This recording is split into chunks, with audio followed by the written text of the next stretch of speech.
Muy bien, hermanos, Dios les bendiga nuevamente, bienvenidos.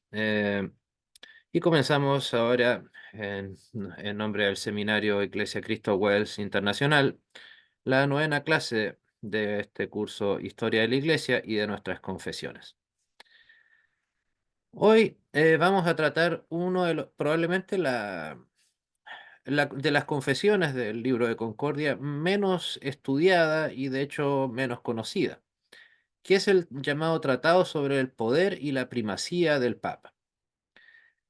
Eh, como es obvio, critica y desbarata, de manera, podemos decirlo, sincera, no, digamos, ufanándonos de nada, de que desbarata la autoridad papal. Pero no simplemente desde como lo que se suele hacer, ¿no? Desde la visceralidad, ni siquiera del insulto, al contrario, sino del argumento bastante bien entregado.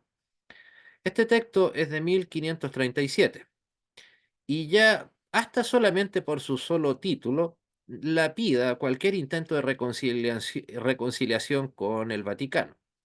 Y como está escrito ahí, queda la pregunta, ¿realmente habrá existido ese deseo a esas alturas de parte de alguien? Yo creo que no. O sea, aquí Lutero no estaba tan involucrado, yo creo que para Lutero a estas alturas ya era digamos, todo el conflicto papal para él ya era agua pasada. Recordemos, Lutero murió en 1546, o sea, ya no, el grueso de su labor teológica ya había finalizado. Ahora estaba más dedicado a las tareas netamente pastorales. Ya no era el mismo teólogo combatiente que a todos nos ha gustado leer y conocer. Pero al respecto de eso mismo, o sea, tanto por católicos como por luteranos, yo creo que no había real interés o búsqueda alguna en tener algún tipo de reconciliación. Este tipo de documentos, es más, yo me atrevería a decir que más que buscar un tema, apuntar a un asunto religioso, apuntaban al hecho de que después de todo, aunque no nos guste la idea, ellos todavía eran ciudadanos del Sacro Imperio Romano Germano. Y el Sacro Imperio Romano Germano continúa siendo hasta ese tiempo, y de hecho hasta mientras siguió existiendo, siguió siendo un em, devoto o al menos en teoría, devoto católico. No era, digamos, algo que se pusiera en discusión. Entonces, este tipo de documentos, que pasó a ser parte de nuestras confesiones, así como otros tantos más, eran más que pensados, insisto, en algún tipo de reconciliación de cualquier tipo con el Vaticano, más que todo de llevarse bien políticamente. O sea, como dicen ahora, llevar la fiesta en paz. Digamos, ok, ya evidentemente yo creo que hasta el mismo Vaticano sabía que no había nada que hacer para que los herejes protestantes volvieran al Vaticano. Eso sabían que no iba a suceder. Por lo tanto, ya la única opción que les quedaba era a ambos, era, ok, no nos matemos. Y este tipo de documentos se hacían más con la intención de dejar claro quién estaba con quién. O sea, de hecho, los que firman este documento son por sobre todo príncipes o reyes, súbditos del Sacro Imperio Romano Germano. Entonces, no es así, digamos, que hayan necesariamente buscado una confrontación, porque, insisto, el título obviamente es bastante llamativo. Tratado sobre el poder y la primacía del Papa. Claro que de inmediato uno dice, caramba, aquí vienen los golpes fuertes, pero, insisto, no era el tema a estas alturas, sino que, insisto, lo que se tenía que dejar claro era quién está con nosotros, quiénes no, y argumentar en el caso de los hermanos acá, por qué motivo no estamos con el Papa. Así de fácil. No, no hay que darle mayores vueltas e interpretaciones al tema. Y si bien es cierto, esto fue una temática que fue transversal a toda la vida de Lutero, eh, obviamente aquí no estuvo exento, por mucho que Lutero no fue parte oficial del documento, ataca principalmente tres puntos. ¿Qué es uno? El derecho divino sobre obispos y pastores. ¿No les resulta interesante una palabra que acabo de leer? Derecho divino sobre obispos y pastores. ¿Cuál palabra creen que ahí no le gustó leer para nada a los amigos del Vaticano?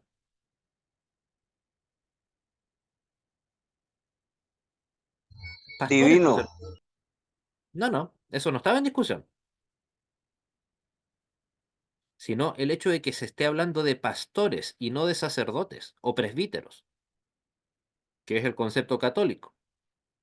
Pastores, o sea, están diciendo derechamente aquí que, ok, hay obispos, en el luteranismo todavía no estaba muy claro lo del luteranismo, pero sí pastores que tenían las mismas labores que un sacerdote en la Iglesia Católica. Piensen en lo clericalista que ha sido históricamente la Iglesia Católica. Entonces, que se les mueva el molde un poco. ¿Cómo los tiene que ver descolocados? En donde ya, caramba, estos herejes ya no nos están hablando de sacerdotes, nos están hablando ya de pastores. Entonces, insisto, habría sido muy distinto, mucho más diplomático el documento si es que hubieran escrito el derecho divino sobre obispos y pastores.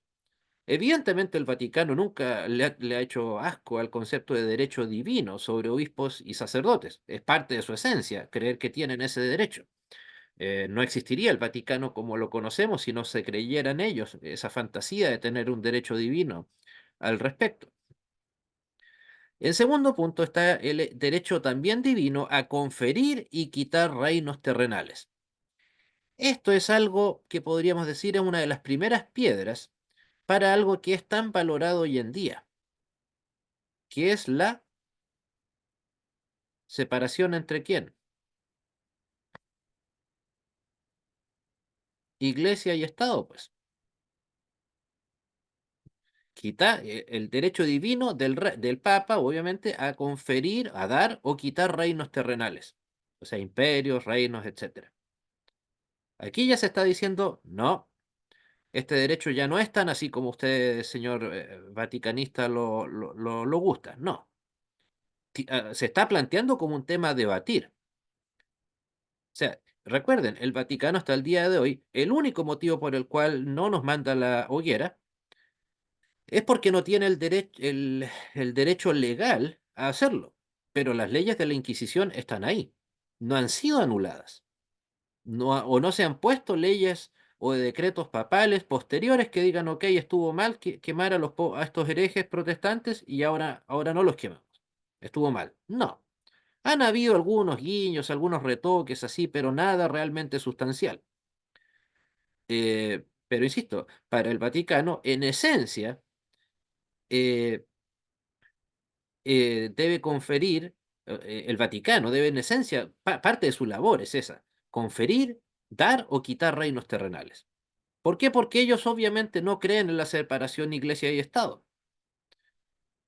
Por cierto, no estoy diciendo que los luteranos hayamos sido adalides en este punto. Ahí hay que reconocer que nuestros amigos calvinistas avanzaron mucho más rápido en esa dirección. De hecho, no existe, a excepción de Holanda, que no vamos a decir que es precisamente un ejemplo a seguir. En algún tiempo lo fue en Suiza y en Escocia también, en donde calvinistas hayan tenido el poder político, o unido el poder político a la iglesia. Los luteranos sí tuvimos eso de caso en reinos en Alemania, hasta el siglo XX, en Noruega, en Suecia, en Dinamarca y en Dinamarca. De hecho, Suecia fue uno de los últimos países en aprobar la separación iglesia y Estado, lo cual, por cierto, terminó siendo más destructivo para la iglesia luterana que positivo. De todas maneras. ¿Por qué? Porque finalmente la gente terminaba siendo miembro de la iglesia no por amor a la iglesia, sino simplemente por una cuestión de inercia. ¿Por qué? Porque era tal lo lamentable que hasta incluso con esa unión iglesia-estado, en el caso de Suecia al menos, que ellos, que se separaron de la iglesia el año 99 si mal no recuerdo, eh, hasta ese momento ni siquiera era necesario el bautizo para ser parte de la iglesia luterana. Imagínense lo lamentable, o sea, con eso le dábamos un escupitazo a nuestros sacramentos. O sea, ¿por qué? Porque según, digámoslo así, según el decreto legal tal o cual, usted por el hecho de nacer en Suecia, hijo de padres suecos de nacionalidad sueca, usted pasaba de inmediatamente a ser luterano. Y finalmente, hasta el día de hoy, lamentablemente, horriblemente, Suecia es uno de los países más secularizados del mundo.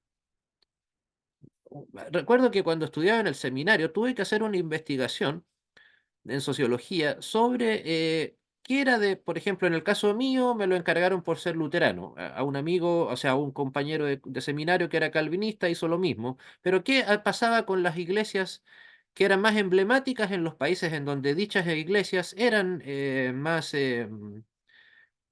conocidas, más populares. Y yo tuve la ocurrencia de ir a la embajada de Suecia en Santiago. Y ahí me encontré con ese documento que, como les digo, me fue muy triste leerlo, para serle franco. Decía que a pesar de que el 85, no menos, de la población se consideraba sueca, o sea, perdón, sueca se consideraba luterana, Suecia era un país, uno de los países más secularizados del mundo. Insisto, después que Suecia literalmente fue el país que salvó a nuestros hermanos luteranos de Europa continental de morir quemados en el siglo XVII, en la Guerra de los 30 años, para terminar siendo un país totalmente secularizado. Entonces, a veces nosotros, incluyome, cuando hemos analizado originalmente este tema con algo de simpleza, pensamos, ah, qué genial, vamos a tener un país entero cristiano. En primer lugar, eso es una promesa que Cristo jamás hizo. Al contrario, ¿qué nos dijo Cristo sobre la vida cotidiana del creyente? En el mundo, ¿qué tendrán? ¿Reinos? ¿Qué nos ofreció Cristo? En el mundo tendréis, o escríbanlo en el chat, por favor, aflicción, no tendréis reinos, solo por dar un ejemplo. Entonces, eso de creer que, como, y especialmente ahora en Latinoamérica, nuestros amigos evangélicos también están muy en eso de que las leyes aquí, las leyes allá, que prácticamente algunos, o no prácticamente, algunos quieren subvenciones estatales a algunas iglesias. No, la verdad que la historia nos dice lo horrible que ha sido eso para la pureza de la iglesia propiamente tal. Insisto, da igual si en este caso hablamos de la luterana, de la calvinista, de la pentecostal, no, insisto, cualquier iglesia que finalmente termina eh, uniéndose en este tipo de alianza con el mundo secular político, termina siendo más perjudicada que beneficiada. O final, insisto, ¿cuál era el concepto que les decía recién? País secularizado. En cambio, ¿cuál es uno de los países más religiosos del mundo cristiano? Es más, yo diría que el más religioso de todos, Estados Unidos. Y ellos desde el primer día de su declaración de independencia, a pesar de que se declaraban gente de fe, encomiendan su independencia a Dios, o el pacto que firmaron con los británicos para poner fin a la guerra en 1783, lo firman en nombre de la Santa Trinidad, declarándose con eso derechamente un país cristiano. Pero nunca unieron las iglesias con el Estado. Y eso ha permitido que la gente siempre se haya sentido mucho más abierta, mucho más cómoda, no sé cómo decirlo exactamente, y eso ha permitido que en vez de que, mientras que en Europa nuestras iglesias en general, cristianas, católicas y evangélicas, están vaciándose cada vez más, en Estados Unidos están cada vez más fuertes. Dice bastante eso, creo yo. Bueno, y más aún, en un tercer punto, es el que se exigía aquí el derecho o que se negaba el derecho a exigir que la gente crea en los dos puntos anteriores para ser salvo. O sea, en rigor, por mucho que nuestros amigos vaticanistas lo traten de maquillar, por el hecho de nosotros no reconocer al Papa eh, y su autoridad, nosotros no somos salvos. O sea, ellos nos van a decir, pero es que el documento aquí, el documento allá, que el Papa tal o cual, etcétera, si somos hermanos, hermanos separados, pero en lo concreto es eso. Usted es una persona que no se declara leal al Papa y todo su aparataje, usted no es cristiano, no es salvo, no es creyente. Así de fácil. Necesito que le den vuelta a todo, que firmen todos los documentos que quieran, pero el hecho de que nosotros no adhiramos a estos puntos nos convierte a buena hora en gente excomulgada por la Iglesia Católica y por ende dignos del infierno. También dentro de los puntos que se mencionan acá es que se le quita al Papa, o al menos eso quieren los luteranos, obviamente, todo derecho a crear nuevas doctrinas. También algo revolucionario que por supuesto el Vaticano no aceptó. O sea, hace un par de semanas tuve la oportunidad de dar una entrevista con un filósofo argentino, está por ahí en YouTube. Y sé que a mis amigos católicos es que veían, les enfureció las palabras que dije, pero les dije el Vaticano que conoció Lutero versus el Vaticano que tengo hoy enfrente mío, es un Vaticano más cercano a la Biblia en el 1500 que en el 2024. Por ejemplo, nuevas doctrinas. No, y es más, no solamente nuevas doctrinas, sino nuevos dogmas, como la infalibilidad papal, es del 1891, si mal no recuerdo. No, o no más que 10 años antes o 10 años después, no más que eso. O sea, se demoraron, ya que ellos supuestamente vienen desde la época de Jesús, se demoraron 1800 y fracción años en darse cuenta que el Papa era infalible. La Inmaculada Concepción, la Asunción de María, esos son dogmas que no existían en la época de, de Martín Lutero o de los reformadores en general. Entonces, eso es precisamente lo que buscaba ese punto, quitarle al Papa y por ende al Vaticano en sí mismo el derecho a crear e inventar nuevas doctrinas. Por ahí siempre se nos critica a los protestantes, ya sea luteranos, desde nosotros, la iglesia, comillas, más antigua de los luteranos, hasta la última pentecostal que va surgiendo, se nos suele criticar de que somos muchas iglesias, que estamos muy separados, cosa que lamentablemente es verdad. Pero nunca reparan estos católicos que nos critican por eso en el hecho de que las confesiones de fe luteranas, calvinistas, bautistas, las diversas confesiones, la metodista también, la anglicana, todas tienen más de 400 años y no se han cambiado en una sola letra. Por cierto, ustedes me dirán, pero la Federación Luterana Mundial no cree nada de lo que creemos nosotros, eso ya es problema de la federación, pero no de nuestras confesiones. O sea, el libro de Concordia, 1580. No se ha movido, insisto, una sola coma de ese libro. Insisto, también, si nos quedamos con las confesiones calvinistas, diversas, también se han mantenido intactas durante ya varios siglos. La Confesión de Fe Bautista, 1569. Los 39 artículos anglicanos y su libro común de oración, que a su vez los 39 artículos los heredó la Iglesia Metodista. Y ninguno de ellos se ha modificado en lo más mínimo. En cambio, solamente con los ejemplos que les acabo de dar, vale la pregunta, ¿quién es el que ha cambiado más? ¿De qué les sirve su supuesta unidad? ¿De qué les ha servido su supuesta unidad? ¿De algo?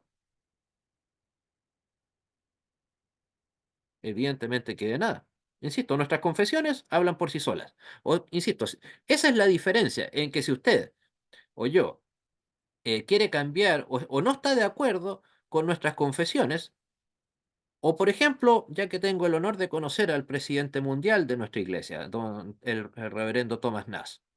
Él, es cierto, es el presidente de CELC a nivel mundial, pero él tiene la autoridad para cambiar, aunque sea minúsculamente, alguna de nuestras doctrinas. ¿La tiene o no la tiene? No, no, De ninguna manera. ¿Por qué? Porque a diferencia de la herejía que nos plantea el Vaticano, la autoridad que tiene nuestro hermano Nas, que no espera que yo le bese un anillo en la mano. No, al contrario. Hola Andrés, ¿cómo estás? Ese es su saludo hacia mí. O el día en que los conozca a ustedes, también. Hola Lester, hola Benjamín, etcétera. No va a esperar una venia hacia él. No. Él tiene precisamente una autoridad delegada. O sea, ¿por qué? Porque el resto de la hermandad cristiana le ha conferido, le ha dado esa autoridad. Pero insisto, él no tiene el derecho a cambiar nuestra doctrina. podrá cambiar aspectos administrativos, qué sé yo, él prefiere darle un énfasis más, qué sé yo, por dar un ejemplo ridículo, en vez de enviar misioneros, qué sé yo, tantos a África, ok, mandemos más a Asia, cosas así. Y aún así él las tiene que consultar con el directorio, o en el ámbito en el que un servidor es parte de eso. Él está, comillas, a las órdenes de lo que el comité académico, digamos. Él no está en las reuniones junto a nosotros para decirnos, hermano Andrés, hermano Holger, hermano Brad, ustedes hagan lo que yo estimo conveniente. Y ustedes simplemente ponen la firma. No, al contrario, él es simplemente un honorable invitado. ¿Se imaginan al Papa actuando como un honorable invitado simplemente? En cualquier cosa, por cierto. Prácticamente es la esencia del Papa, no ser un invitado, sino ser la estrella en cualquier cosa en la que él esté, obviamente. Insisto, y gracias a Dios eso ha cambiado en nosotros. De que hay luteranos, como bien lo sabemos, como lo de la foto que envié, ¿no? Que se han considerado con... O sea, ellos, perdón, no es que no es que hayan cambiado doctrinas, sino simplemente dejaron de lamentablemente creer en las que ya tenemos. Pero no es que ellos vayan y digan incluso, ok, ¿sabe qué? Cambiamos en el libro de Concordia donde dice que Cristo resucitó corporalmente. No, eso no está, no pueden hacerlo, aunque quisieran, y seguramente les encantaría, pero no tienen la autoridad para decirlo o para hacerlo. Entonces, ya solo estos tres puntos que acabamos de mencionar dejan claro que este documento es eminentemente doctrinal y no un arrebato visceral contra el papado, que es lo que se nos suele acusar. Lo típico es que estos evangélicos, en el sentido general del término, simplemente escribieron, está la palabra papa, entonces es porque están ahí en contra del Vaticano, en contra del Santo Padre. No, este es un documento que plantea nuestras doctrinas, no que se dedica a escupir odio o desprecio en contra del Papa. No, para nada. No, de hecho, al leerlo puede, cuando lo lean, mejor dicho, sorprende su tono mesurado, tranquilo. Obviamente se dice que el Papa está molesto, enojado, perdón, equivocado en muchos aspectos, lo cual ya de por sí, por supuesto, para un católico romano eso es aberrante. Pero no es, insisto, por algo escribí esa frase, no es un arrebato visceral contra el papado, escupamos contra el papado todo lo que se nos venga en gana. No, para nada, en lo más mínimo. Bueno, y el resumen de todos esos puntos es, de lo que nos plantea el Vaticano, me refiero, es creer en determinadas decisiones papales para ser salvo. Porque finalmente, ¿qué es lo que debe hacer cualquier católico realmente devoto? Precisamente aceptar sumisamente lo que el católico, la doctrina que sea que le cambie. ¿Por qué? Porque a diferencia nuestra, las doctrinas, el Vaticano sí las cambia. Nuestras confesiones, insisto, todas las confesiones protestantes son muy claras, no se pueden cambiar, punto. Ok, supongamos que, o mejor dicho, supongamos que algún anglicano cree que uno de los 39 artículos está malo. Ok, que lo crea. ¿Que quiere cambiarlo? También puede creerlo, pero lárguese, váyase a otra iglesia anglicana, arme la propia. Pero no tiene la autoridad para cambiar esos 39 artículos. Lo mismo nosotros, obviamente, con nuestras confesiones luteranas. Porque el punto es, si cambian estas doctrinas, ¿qué pasa si cambian de opinión las personas que las redactan? Los ejemplos, por eso, los ejemplos que les mencionaba solamente sobre el tema de la infalibilidad papal. ¿Qué pasó entonces con los que no aceptaban hasta antes del 1800 la doctrina de la infalibilidad papal? ¿Dejaron de ser salvos mientras estaban en el cielo y los mandaron de vuelta al infierno? ¿Qué pasa? ¿Qué pasa si, y no me parece descabellado plantearlo, qué pasa si es que, por ejemplo, mañana un concilio decide que no es necesario creer en la Trinidad para ser salvo? ¿Qué pasa si cambian? ¿Ven lo peligroso que puede ser eso? No solo equivocado, derechamente peligroso. O sea, literalmente aquí lo que hace el Vaticano en este tipo de ejercicios es incumplir el primer mandamiento. No tendrás dioses ajenos delante de mí. ¿Por qué? Porque ¿quién solamente puede dar mandamientos y por lo tanto doctrinas? Dios. ¿Y el Vaticano qué es lo que dice? No, aquí nosotros decidimos cuáles son las doctrinas. Si Dios comentó algo en un libro llamado Biblia, eso nos importa bastante poco. Eso es básicamente el pensamiento del Vaticano. Y otros puntos al respecto de esto. El obispo romano, entiéndase el papa, no tiene derecho sobre algo así como está prohibido entre los apóstoles cualquier primacía. Si vamos a Lucas 22, del 24 al 27, se deja claro que no hay ningún obispo sobre otro, ningún líder que esté sobre otro, simplemente hay líderes. O sea, a ver, los vaticanistas nos dicen es que había un papa en Roma, o mejor dicho, un obispo en Roma. Ok, pero también había uno, qué sé yo, en Corinto, tal vez había otro en Antioquía, y así podría continuar con la lista. Entonces, claro, había una iglesia católica, porque en efecto lo era, en el sentido de universal, el verdadero sentido de católico. Apostólica, sí, porque era de la época de los apóstoles, y era romana. Había una iglesia católica, apostólica y romana. ¿Pero por qué? Porque estaba en Roma, no porque fuera la antecesora de esa herejía que hoy ya conocemos como Vaticano. Entonces, en otras palabras, podíamos decir, también existía la iglesia católica apostólica de Jerusalén, la iglesia católica apostólica de Corinto, católica apostólica de Éfeso, etcétera. Entonces, que lamentablemente los protestantes suelen caer en ese juego dialéctico, en ese muñequeo respecto del tema del nombre que tenían las primeras iglesias. Incluso por ahí algunos caen groseramente en el error de creer que el primer adjetivo o la primera palabra con la que se designaba a los cristianos en el primer siglo era católicos, en el sentido de universales, porque se sabe que cristianos no eran. ¿Alguno recuerda cuál es el primer adjetivo con el cual se refiere la Biblia a los cristianos? ¿Cómo le escribe Pablo a los hermanos? ¿Cómo se refiere a ellos? Los santos. Todo indica que el primer vocablo con el cual se refirieron a los primeros cristianos es santos. No romanos, no apostólicos, no católicos. Santos. Recuerden a la iglesia que está, a los santos. A ver, déjenme un segundo. Busquemos Primera de Corintios, que es el ejemplo que suelo dar.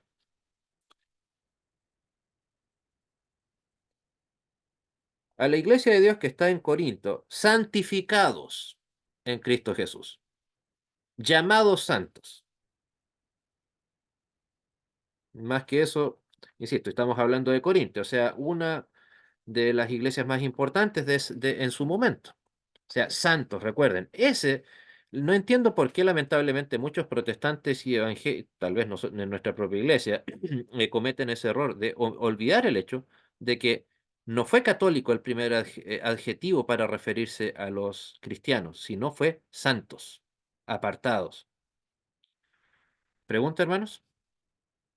Por favor, ¿alguna aclaración? O si no pueden, escríbanla, por favor.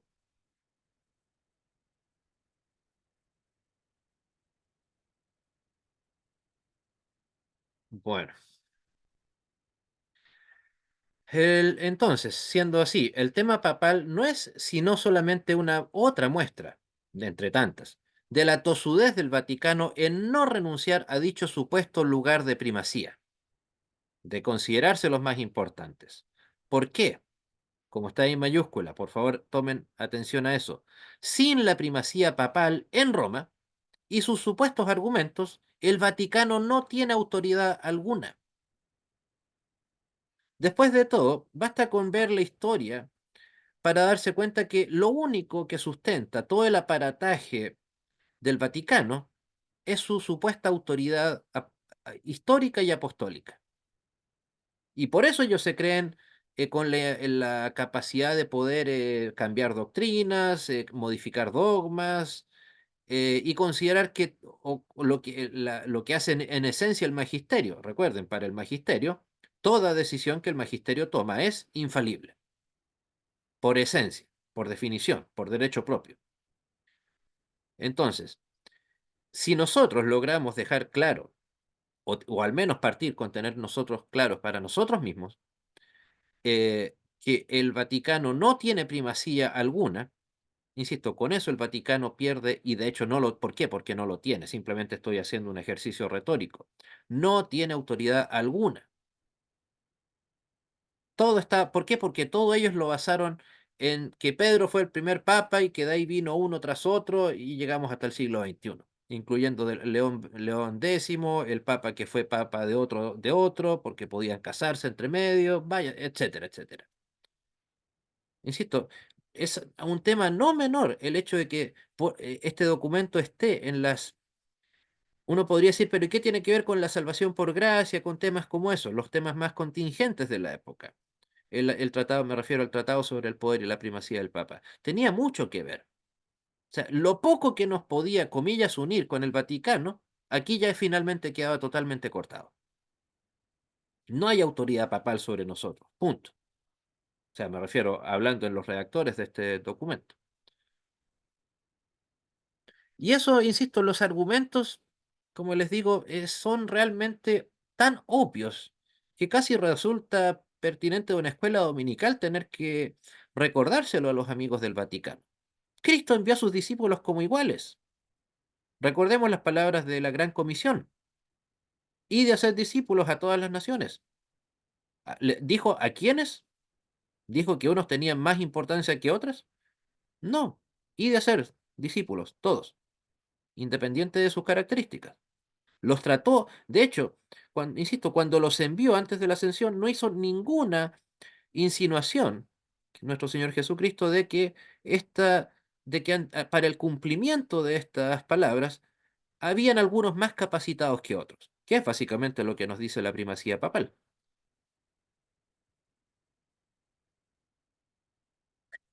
Y el verdadero gran eh, líder, llamémoslo así, de la iglesia cristiana en el siglo I fue no Pedro, fue Pablo. Después de todo, la mitad del Nuevo Testamento lo escribió Pablo. Y él no recibió ni un llamamiento, ni una ordenación, ni una imposición de manos de parte de Pedro. ¿Por qué? Porque ¿quién le entregó la autoridad ahí? Dios mismo, o Cristo, camino a Damasco. O sea, ya, insisto, el liderazgo de Pedro nos dice bastante. Me encantaría que alguna vez un vaticanista me diera una buena explicación. ¿Por qué si Pedro es el que tenía la primacía? Claramente a la luz del texto bíblico, el que realmente mandaba, comillas, era Pablo. Insisto, creo que es algo a lo cual se le saca muy poco provecho cuando se trata de argumentar en contra de los vaticanistas. Muy, muy poco. Y otros ejemplos que vamos a ver en un par de minutos más. Se dan en el documento también ejemplos históricos. Por ejemplo, el obispo de Alejandría debía orientar a las iglesias de Oriente, el de Roma en Occidente, como es obvio, ¿no? Pero ambos tenían su autoridad de parte de un concilio. ¿Pero qué es un concilio? No es lo que nos plantea el Vaticano hasta el día de hoy. Un concilio es una reunión de creyentes que se reunían con la intención de discutir asuntos comunes, si es que había alguna diferencia, etcétera. Eso era un concilio. Y estos personajes que acabo de mencionar, el obispo de Alejandría, etcétera, ellos recibían su autoridad del concilio, no de un concilio y no una unidad o una, ¿cómo llamarlo? Una, no algo que los uniera a modo general. Insisto, y no era, y también, o sea, era, mejor dicho, para cosas muy puntuales, no para cambiar doctrinas. Tal vez para quienes, para fortalecer alguna, podría ser. Y por lo tanto, aquí se apunta en este documento, en nuestro documento, se apunta al verdadero concepto de obispo. Recuerden, obispo significa supervisor, el que vigila, el que supervisa. Pero puede, y eso nos lleva nuevamente a un tema de lógica. ¿Puede solo un mega obispo, entiéndase en este caso el Papa, supervisar a todas las comunidades? Por supuesto que no. Porque eso es lo que nos plantea el Vaticano con el papado, que el Papa es un obispo entre obispos, o mejor dicho, un obispo entre arzobispos y cardenales, etcétera. Pero es un mega obispo, que supuestamente tenía desde Pedro en adelante que supervisarlos a todos. Díganme, ¿es una cuestión solamente de lógica? ¿Había manera de que en el siglo I, II, III, IV, V, hasta el XVI incluso, y más adelante, de que eso sucediera?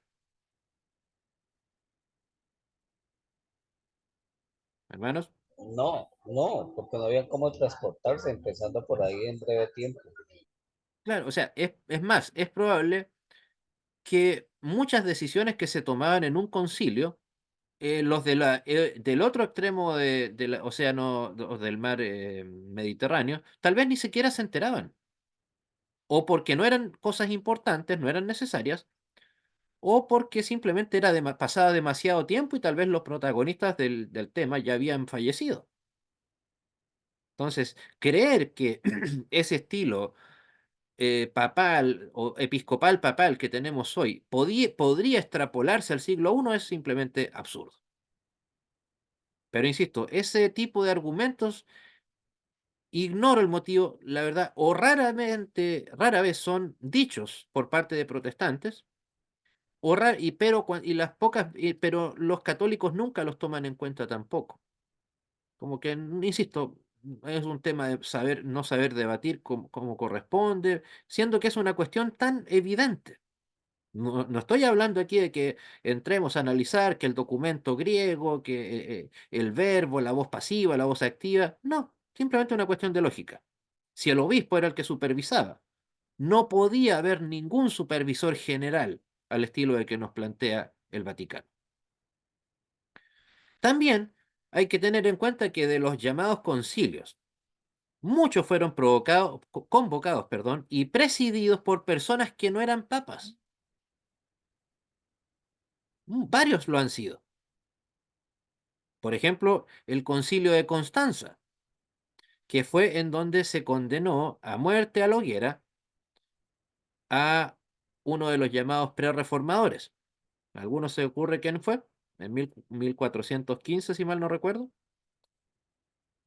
Juan o John Hus, que finalmente ese concilio, imagínense, fue tan poderoso que condenó a la hoguera a Juan Hus y a sus seguidores. Y ahí no hubo ningún papa. Ningún cardenal ni siquiera. Fue convocado por el rey más cercano a Constanza. Creo que era el rey me parece que de Praga, no estoy seguro. Y no es el único, insisto, no es, basta con que nos demos un tiempito después y revisemos quiénes han convocado concilios. Y más de alguno fue convocado por reyes, o sea, gente del poder político. Ni siquiera un sacerdote, sino un político. Por lo tanto, eso nos demuestra que, insisto, toda esta verborrea del Vaticano, toda su perorata, que pretende entregar o autoentregarse primacía, no es sino solo eso. Mm, Verborrea, nada más. Bueno, sumado a eso, además, nunca existió un pleno consenso eh, en la autoridad y superioridad del Papa o de Roma. Me refiero en la época de los padres de la Iglesia. Algunos no lo tomaron en cuenta. Para empezar, la que finalmente dejó de ser parte de la Iglesia Católica Romana, me refiero a la Iglesia de Oriente, que hoy conocemos como la Iglesia Ortodoxa. En efecto, la Iglesia de Oriente tenía su propio patriarca y era, en teoría, tan católica como la de Roma. O sea, básicamente existía el Papa en Roma y el arzobispo en Constantinopla. Entonces, ¿quién tenía pero curiosamente nunca ese fue un tema de conflicto mientras duraron ambas iglesias como iglesias unidas, hasta el año 1054. Y finalmente, ¿qué pasó? El Papa de Roma excomulgó al patriarca de Constantinopla. Entonces, el Vaticano, que siempre se dice que son los demás los que se dejan, los malvados que se quieren ir, pues resulta que aquí tenemos un ejemplo en donde fueron otra vez ellos, al igual que con Lutero, en donde son ellos los que causan la división. No, ellos fueron los que causaron la apostasía, no nosotros.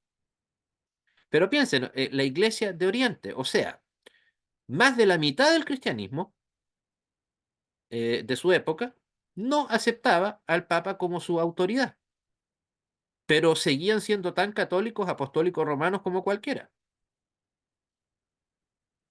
Incluso uno de los padres de la iglesia, Gregorio, le prohibió al patriarca de Alejandría llamarlo obispo universal. Este, por cierto, es una frase casi literal que aparece en el documento. O sea, se toman literalmente uno de los padres de la iglesia, Gregorio, que es uno tal vez no el más conocido, pero no deja de ser relevante. Pero piénsenlo, ya en esa época se le prohibía a alguien ya hablar de un obispo universal. Muy visionario, Gregorio, por cierto, si le hubieran hecho caso. Nuevamente también podemos apelar a la lógica para desbaratar el tema pro-vaticano. La primera iglesia cristiana fue la de Jerusalén. ¿Fundada por quién? Obviamente por Cristo mismo. Luego, dirigida por Santiago el Justo. Y la iglesia de Jerusalén, como lo dice ahí, continuó siendo leal mientras existió a la tradición oriental. Estamos hablando, o sea, a la iglesia católica ortodoxa de Oriente. Entonces, de acuerdo a eso, ¿quiénes fueron los cismáticos? ¿Los católicos romanos o los ortodoxos? ¿Quiénes dividieron ahí? ¿Quiénes causaron división? Los católicos romanos. Exacto. Es cierto, por cierto, no estoy diciendo que haya una correlación histórica comprobable entre la iglesia de Jerusalén del siglo I hasta la iglesia ortodoxa hoy en día. No, no estoy diciendo eso, pero me refiero a que si eso fuera verdad, los que verdaderamente deberían eh, reclamar, ¿cómo decirlo? Reclamar lealtad hacia ellos y reclamar sucesión apostólica es la Iglesia Católica Ortodoxa. Hermano Benjamín, creo que desea decir algo. Sí, hermano, una pregunta. Sí. No me quedó claro qué causó la división en sus palabras con la Iglesia católica ortodoxa, perdón, con respecto a la católica romana. Básicamente, en un tema doctrinal fue lo que se llama el asunto del fililoquio, que es que a la larga incluso puede parecer una discusión más filosófica, pero que para ojos de Oriente, el Espíritu Santo proviene solamente del Padre, mientras que para las iglesias de Occidente, o sea, nosotros incluidos, el Espíritu Santo proviene del Padre y del Hijo. Eso, al parecer, siempre lo creyeron. Lo que pasa es que nunca hubo un momento en donde se llegó a la conclusión de que había que mutuamente excomulgarse. Pero el motivo en sí mismo fue ese. Pero de todas maneras era un quiebre que tarde o temprano iba a llegar. Es cosa de analizar cómo es un poco la cultura y la filosofía, la manera de ver el mundo que tienen los amigos de allá en Europa Oriental.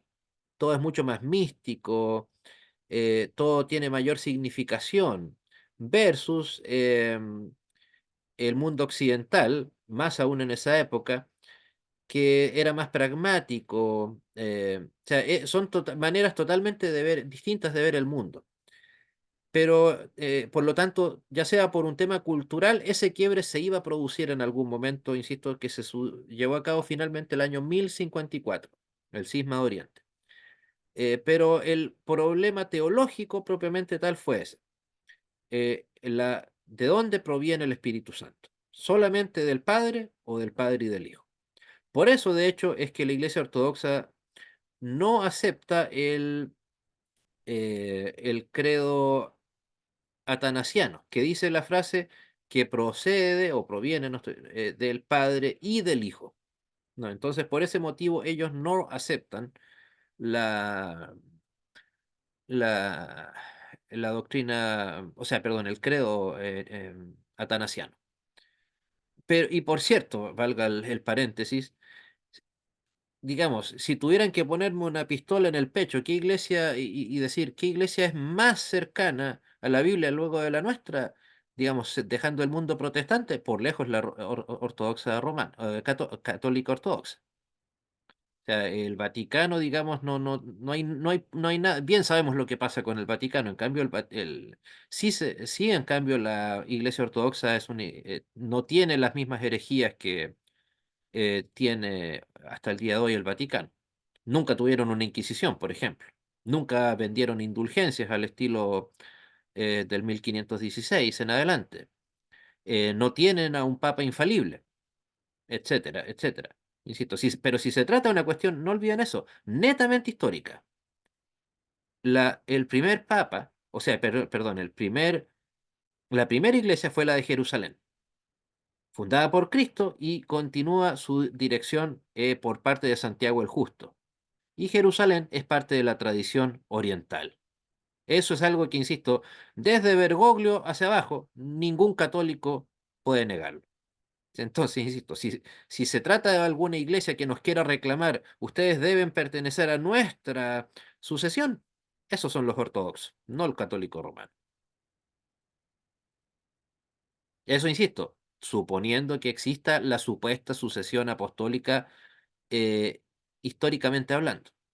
Que sabemos que, o sea, yo creo que ni el Papa mismo, y yo creo que hasta si se le pregunta no debería, no veo cómo una persona intelectual de buen nivel pueda realmente pensar que es siquiera remotamente creíble el tema este de la sucesión apostólica. No, no, la verdad que no le veo manera de aterrizar eso a la realidad. No, simple y sencillamente no la hay. Bueno, entonces, como lo decías, sería la ICAR, la Iglesia Cismática o la Iglesia Católica Romana, a la que deberíamos rendir cuenta. Pero eso nos lleva, por cierto, a la frase, al versículo bíblico, dos o tres congregados en mi nombre, que esa es la primera definición de iglesia. Algunos piensan, no sé por qué nuestros amigos protestantes en general, luteranos incluidos, siempre apuntan todos sus dardos ¿a qué? A la frase a la Gran Comisión como el momento fundacional de la iglesia cristiana. O se dan vueltas con el tema de tú eres Pedro y sobre esta roca edificaré la iglesia. No, la primera definición de lo que es la iglesia cristiana es esa, dos o tres congregados en mi nombre. Entonces, siendo así, estamos aquí, ¿cuánto? Somos siete. Aquí, ¿hay una iglesia? Creo que somos más de dos. O sea, somos más de uno. ¿Estamos congregados? También. ¿Estamos en el nombre de Cristo? También. Entonces, ¿quién qué es el Vaticano para decir que no lo somos? Y eso, insisto, con cualquier iglesia, no hablo solamente en la contingencia nuestra. Por eso me sorprende muchísimo, a veces me frustra un poco saberlo, que rara vez este argumento no se utiliza para desbaratar el aparataje papal. O sea, ¿qué sucesión o primacía se necesita para ser, de acuerdo a lo que acabo de leer, para ser una iglesia cristiana? ¿Se necesita la imposición desde Pedro en adelante de manos y un papa tras otro? ¿Qué es lo que se necesita para ser iglesia cristiana a plenitud, de acuerdo a a este mismo versículo? La Biblia. Pero más puntualmente, lo acabo de decir. Dos o tres Están dos o congregados. tres. Exactamente.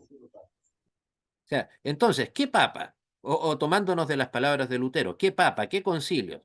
Que a menudo se contradicen a sí mismos, como él dijo. Pero como la conciencia de Lutero estaba cautiva de la palabra de Dios, a él le bastaba con qué, con eso, dos o tres congregados en el nombre de Cristo. Y ahí hay iglesia. Es que inclusive el profesor, pasándome de pronto de una manera muy respetuosa, y perdonen mi brusquedad y lo que voy a decir, ellos lo basan en, entre comillas, como está escrito aquí en la historia, que es tradición, pero si fue antes Cristo, entonces no tiene sentido lo que dicen, que Cristo fue el que le enseñó inclusive a Pedro, a todos los apóstoles. No sé, ahí no le O veo sea, argumento tampoco. sí, o sea, evidentemente no tiene un aterrizaje lógico esto, la verdad que ninguno. O sea, como digo por ahí, yo a veces para hacer molestar a mis amigos católicos, lo único que o sea, Papa no fue nunca Pedro. Tal vez pudo haber sido católico romano, sí, perfectamente lo pudo haber sido. ¿Saben por qué? Un Llegó poco tres irónico. veces a Cristo. Claro, negó a Cristo 3 veces. Los católicos lo hacen todos los días. Eh, así que perfectamente podría haber sido un católico romano. Y uno muy bueno, por cierto. Pero bueno, fuera de bromas. Insisto, recuerden, no veo por qué nuestros amigos en general, tanto evangélicos como luteranos también, se dan tanta vuelta en estos otros versículos que les mencionaba. Que la gran comisión, que las palabras de Cristo a Pedro sobre la supuesta primacía papal. No, este versículo es radical. Hay iglesia donde hay dos o tres congregados en el nombre de Cristo. Punto. Fin de la discusión. Podrán cambiarle si quieren el título, utilizar otro vocablo en vez de iglesia, congregación de cristianos, lo que quieran. Pero la esencia sigue siendo la misma. Se cumplen las palabras de Cristo. Dos o tres congregados en mi nombre. No congregados en nombre de la sucesión apostólica, de la imposición de manos, etcétera, etcétera, etcétera. Piensen, la iglesia es el cuerpo de Cristo. Hay dos o tres congregados en el nombre de Cristo. Por lo tanto, lo importante es la doctrina, no la historia. Por lo tanto, ¿vale en este caso la antigüedad de una iglesia o de otra? Claro que no. De ninguna manera, claro. O sea, hace un par de días veía un video de este charlatán antiprotestante que fue pentecostal durante muchos años, un tal Santiago Alarcón, un argentino. No sé si lo han escuchado mencionar. Pero él, en un debate que tenía con un, no sé, metodista me parece que era, y lo que más le enrostraba a este otro hombre le dijo, ¿en qué año fundaron a tu iglesia? Le dijo así. Y de manera bastante burlesca, bastante poco, eh, ¿cómo decirlo? Bastante poco varonil, por decirlo menos. Él le dice, mi club atlético River Plate es más antiguo que tu iglesia. Pero a ver, si este caballero, ignoro el detalle de su doctrina, no lo conozco mucho, casi nada de hecho. Si donde él se congrega, hay dos o tres congregados en el nombre de Cristo. ¿Es parte de una iglesia que fue fundada por Cristo mismo?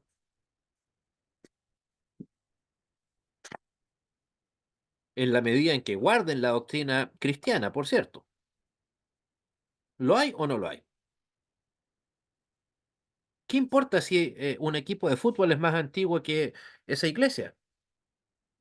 Si siguiéramos esa absurda argumentación, qué sé yo, la orden franciscana, católica, es más católica que el Opus Dei. Después de todo, los franciscanos tienen ya varios siglos, el Opus Dei todavía no tiene ni 70. O nosotros somos más cristianos, entre comillas, que nuestros amigos evangélicos porque somos la iglesia protestante más antigua de todas. ¿Es eso lo que nos da validez como iglesia? No, ¿Sí o no? No. O sea, si uno de ustedes comete apostasía, herejía, pues usted ya dejó de ser parte de la iglesia, o yo mismo, da igual, independiente de la antigüedad que tenga nuestra iglesia. Insisto, lo que vale no es la antigüedad, es la veracidad. insisto, no olviden cuando se trata de la discusión con nuestros nunca bien ponderados católicos. Dos o tres congregados en mi nombre. Ese versículo echa por tierra papado, magisterio, antigüedad, sucesión apostólica, todo el aparataje del Vaticano, que a la larga, insisto, recuerden, por eso es tan importante, porque eso es lo que le da al Vaticano su supuesta superioridad. Entonces, si este versículo fuera correctamente utilizado, el Vaticano ya se cae. No es necesario ser un teólogo de alto nivel o de fuste, como se diría ahí, para tener en cuenta ese versículo. Que insisto, no veo por qué motivo, lamentablemente, los apologistas protestantes no lo mencionan más cuando se trata del tema de lo que es ser iglesia cristiana. Creo que es un gravísimo error. Insisto, piensen en la riqueza, no solo doctrinal, sino también espiritual, para nosotros, de lo que hay tras esas palabras. No hablo solamente de un membrete para el nombre de una iglesia o un congreso de pastores o de teólogos. No, es una promesa de Cristo que se cumple hasta el día de hoy. Y se cumple, por cierto, no gracias al Vaticano, sino se cumple ¿cómo? A pesar del Vaticano. Ok. Bueno, el contenido del tratado no es un simple panfleto antipapal, que es lo que tal vez todos piensan al ver su título, sino obviamente es un tratamiento, un tema, perdón, lo escribí mal, en donde respecto de qué es la iglesia, quién es apto para ser parte de ella y dirigirla, qué le da legitimidad, etcétera. Por lo tanto, fue lejos, o estuvo, y creo que en eso fueron muy astutos nuestros antepasados en la fe, en no convertir esto en un simple tratado antipapista. Ni siquiera en el documento se exige que desaparezca. Algo que si uno lee el título, si uno se queda solo con el título, dice, lo primero que va a decir es que el papado debe desaparecer. No, creo, insisto, que fueron muy astutos, se notaba que ahí hubo buenos, no solo teólogos, sino también biblistas y tal vez filósofos, para saber qué palabras correctamente utilizar. Porque evidentemente cualquier discusión se habría perdido, o digamos, desaparecido, mejor dicho, si es que hubieran puesto alguna frase alusiva a eliminar el papado. Después de todo, seamos honestos, ¿hay posibilidad de que nosotros logremos eso? De que eso llegue a ser, supongamos, qué sé yo, nos juntamos con 100 católicos que están dispuestos a escucharnos y a tomarse en serio nuestras palabras. Y partimos diciéndole, eliminemos el papado. ¿Qué va a pasar con esa reunión, con esos 100 católicos? No van a asistir.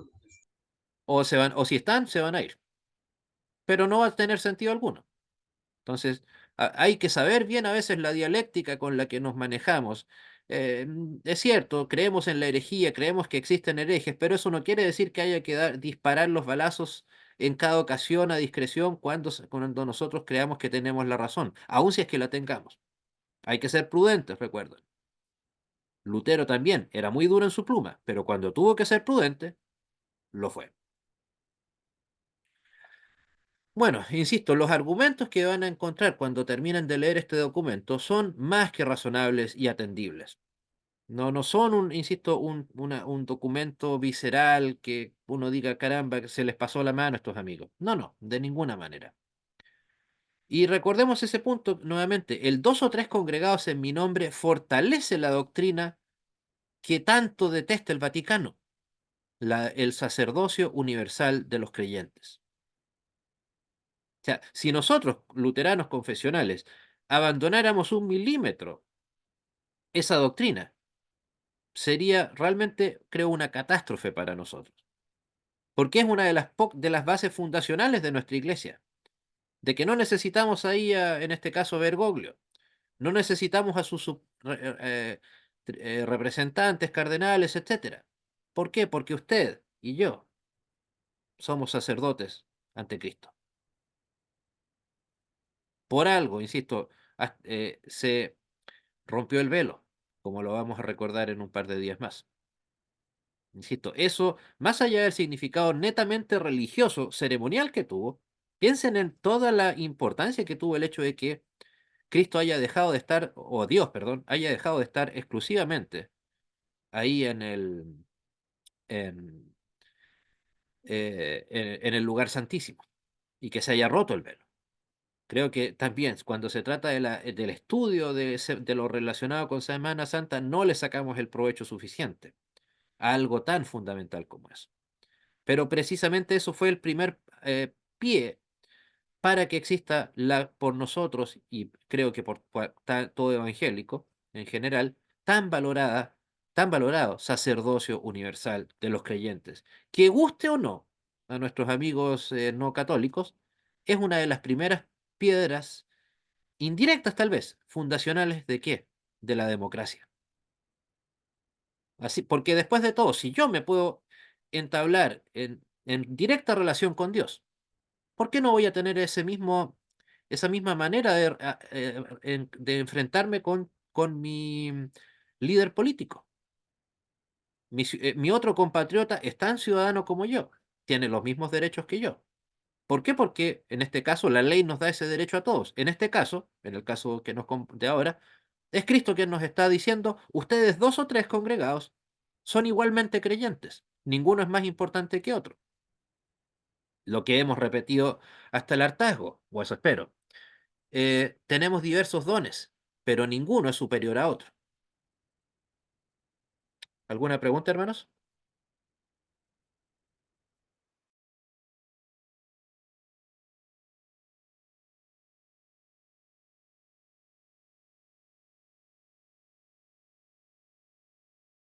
De igual manera, podríamos decir que los seres humanos necesitamos como un líder presencial, supuestamente, pero nuestra fe nos da la fortaleza por medio de la palabra Cristo, de saber solo por fe de su existencia en nuestra vida y su presencia, hermano. Pienso que eso es una de las grandes debilidades de nosotros los seres humanos. No sé si fui claro. Sí, sí, lo entiendo. En efecto, y esa debilidad es la que precisamente tan bien ha sabido capitalizar el Vaticano. Piensen, es una institución tiránica, desde todo punto de vista. No hay manera en donde se le pueda encontrar una salida lógica a no decir que el Vaticano es una institución tiránica. Ok, tuvieron su... O sea, ¿cuándo fue la última vez que supieron de que una congregación católica eligiese a su presbítero? Puede que por ahí haya habido alguna opinión más tomada en cuenta que otra, pero finalmente la decisión la tomó el obispo de turno. Y fin de la historia. Y si a la congregación le gustó el obispo, el presbítero nuevo, bien. Si no le gustó, bien también. ¿Por qué? De nuevo, porque siempre ahí el Vaticano ha, consciente o no consciente, ha hecho muy buen uso de lo que usted mencionaba, esa necesidad que lamentablemente tiene el ser humano de responder ante una autoridad visible. O sea, si hay algo que como creyentes deberíamos valorar es precisamente la libertad. El problema, tanto religiosamente como sociológicamente, es que el ser humano cuando se acostumbra a no tener libertad, ya le pierde el gusto. ¿Por qué cree usted que tiranías peor y más y criminales como la Unión Soviética lograron sobrevivir 74 años? ¿Ustedes creen que todo el mundo era soviético acaso? ¿Que todos ahí estaban venceremos cantando la oda a Lenin, etcétera? ¿O Stalin? No, ¿por qué? Porque tal vez la primera generación que vivió la revolución la soportó de buena gana. La segunda, un poco menos. Pero ya la tercera, ¿qué cosa habían ya perdido, cree usted? La idea de la libertad. Ya no entendían que les era un concepto abstracto. Creían que simplemente era un invento de los malvados capitalistas europeos continentales y de los malvados norteamericanos. Pero ya la idea de la libertad que nosotros tanto valoramos, esa gente lamentablemente ya no la tenía. Lo mismo pasó en la Alemania comunista. Por eso es que no pocas veces se nos va a contar la historia, y que no es mentira, por cierto, de que a veces gente que escapaba del, horrendo muro de Berlín, terminaba literalmente un poco enferma emocionalmente porque no sabían qué hacer, porque estaban tan acostumbrados a que lo bueno, o lo supuestamente bueno, era hacer lo que el gobierno te dijo, lo que tu autoridad de turno te dijo en el momento, ocasión y lugar que te lo dijo. Que ahora cuando tenían finalmente esa libertad, no tenían la capacidad de disfrutarla. Y yo creo que el Vaticano con su gente hace exactamente lo mismo. El católico cree que es libre, pero no es libre de nada. Insisto, el católico está feliz siendo un esclavo. Mientras que uno de los primeros documentos que nos escribe Lutero es la libertad cristiana. Ya el nombre dice bastante. Bueno. Y finalmente, en resumen, el texto es eclesiológico. O sea, ¿por qué? Porque trata sobre lo que es la iglesia, lo que debe ser, lo que le da forma, lugar, fortaleza, etcétera. Soteriológico, ¿por qué? Porque también nos habla del mensaje de salvación. Y si es soteriológico, necesariamente tiene que ser cristológico. ¿Por qué? Porque el Cristo que nos salva no es cualquier Cristo, es el Cristo de las Escrituras, no el del Vaticano. Y por supuesto también algo no menor de importante, que es el hecho de que apela al hecho histórico. Los ejemplos que les daba, en donde dejan claro que no hubo pleno consenso en los primeros en los padres de la iglesia, o sea, los primeros 4 siglos, de que realmente todos estuvieran de acuerdo en un mega papa o mega pastor allá en Roma, que insisto, fue un argumento bastante bueno que entregaron. Solamente como una acotación fue redactado por teólogos de la Liga de Esmalcalda, que era una liga de pequeños reinos alemanes que existía en aquella época. La Liga de Esmalcalda, que fue fundada en 1531, que en realidad fue por sobre todo em, llevada a cabo para que no, para darle un poco más de fortaleza a los pequeños reinos que ya habían adherido al protestantismo y no cayeran en las garras del Vaticano. Eh, bueno, en vista de la hora, hermanos, quedamos hasta acá, pero ¿alguna pregunta, comentario previamente?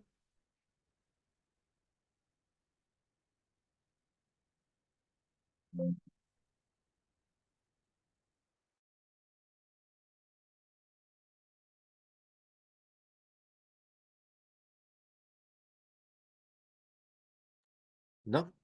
Bueno, la última diapositiva que traía más, es más que nada un par de reflexiones, pero quiero que las hagamos porque es importante en razón de este documento que las llevemos a cabo.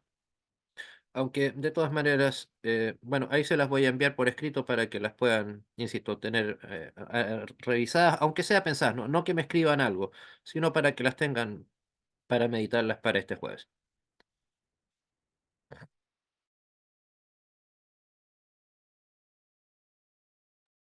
Muy bien, siendo así, hermanos, quedamos despedidos. Dame un segundo. Muy bien. Buenas noches, que Dios les bendiga. Eh,